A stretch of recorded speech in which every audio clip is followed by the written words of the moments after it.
네, 코로나19 신규 확진자가 석 달 만에 사흘 연속 60명을 넘었습니다. 수도권과 광주를 중심으로 집단 감염이 이어지고 있는데요. 보도국 연결해서 자세한 내용 알아보겠습니다. 이동훈 기자.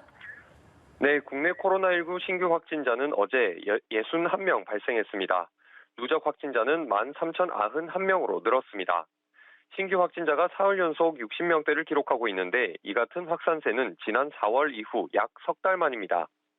지역사회 감염은 43명으로 지역사회 감염 사례만 보면 광주가 15명으로 가장 많았고 서울이 14명, 대전 8명이 추가됐습니다.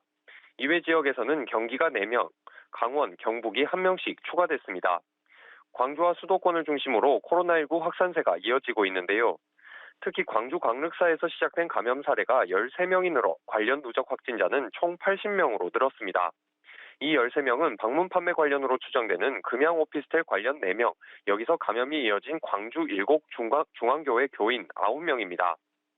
일곡 중앙교회의 첫 환자가 금양 오피스텔 방문자와의 접촉이 확인돼 광륵사 관련으로 분류된 겁니다. 수도권에서는 우선 서울 관악구 왕성교회와 관련해 자가격리 중인 교인 1명이 추가 확진돼 관련 누적 확진자가 35명으로 늘었습니다. 또 경기 의정부 아파트와 관련해서는 주민이 방문한 헬스장까지로 코로나19가 번져 누적 확진자가 전날에 비해 3명 늘어난 28명이 됐습니다.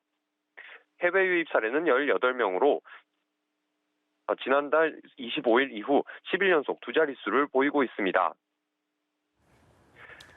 그리고 한편 완치돼 새로 격리 해제된 환자는 21명으로 누적 완치자는 11,832명으로 늘었습니다.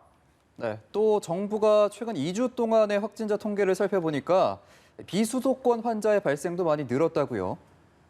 네, 정부는 최근 2주 동안 전국 확진자 통계를 살펴본 결과 비수도권 지역 일일 평균 환자 수가 기존 3.4명에서 11.7명으로 크게 늘었다고 밝혔습니다.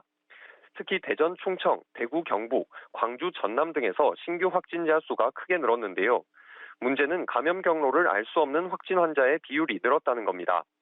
감염 경로 파악이 어려운 환자의 비율은 기존 9.9%에서 10.7%로 커졌는데 정부는 최근 소규모 모임을 통한 확산 사례가 늘어났기 때문으로 보고 있습니다. 이에 광주에 이어 전라남도도 내일부터 19일까지 사회적 거리 단계를 기존 1단계에서 2단계로 높이기로 했습니다.